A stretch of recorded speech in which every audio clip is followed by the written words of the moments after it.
spoiler alert, See, last John. night, another team was eliminated from the Amazing Race Canada. Take a look. Lacey, Celia, you are the last team to arrive. Yeah. I am sorry to tell you this, but you have been eliminated from the race.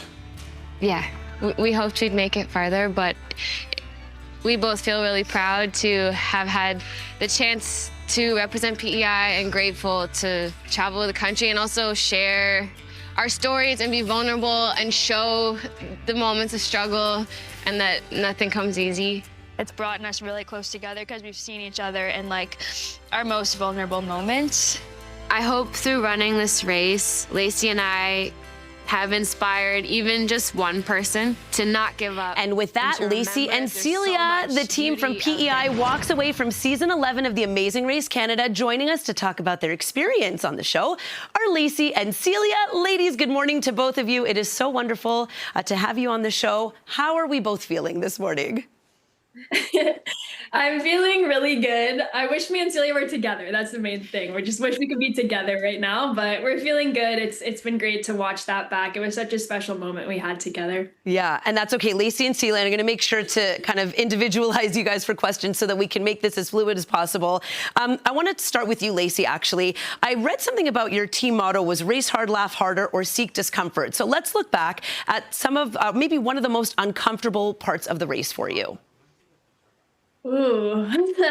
I would say probably the most uncomfortable part of the race for me was whenever we were up north, just because I was having a really hard day mentally, like outside of the race, and just I felt like every single challenge was just hitting me so hard, and I was really down on myself, my confidence. See, John. I think we might be having an issue with our connection. There we go. Okay, you're back. You can continue on. Sorry about that.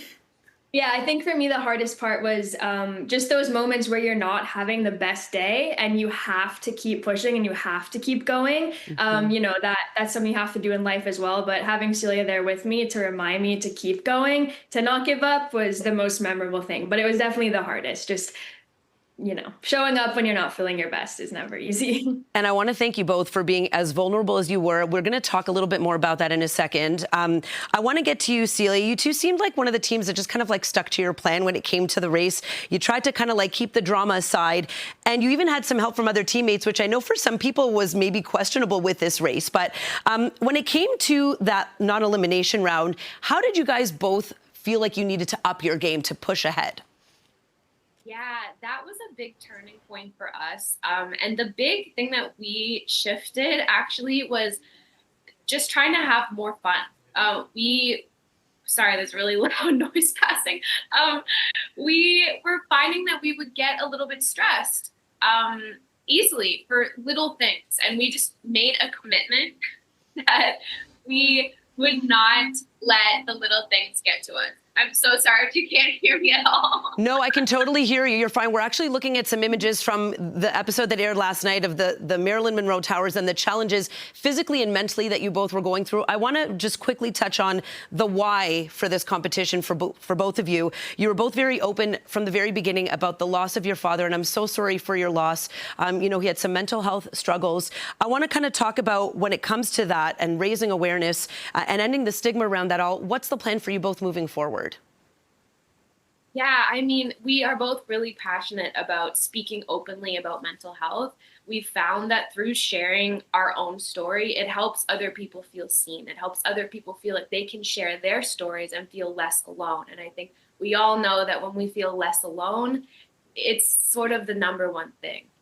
So it's just really important to us to continue to talk about things like suicide, things that people don't normally talk about in public, and just help people feel seen and less alone.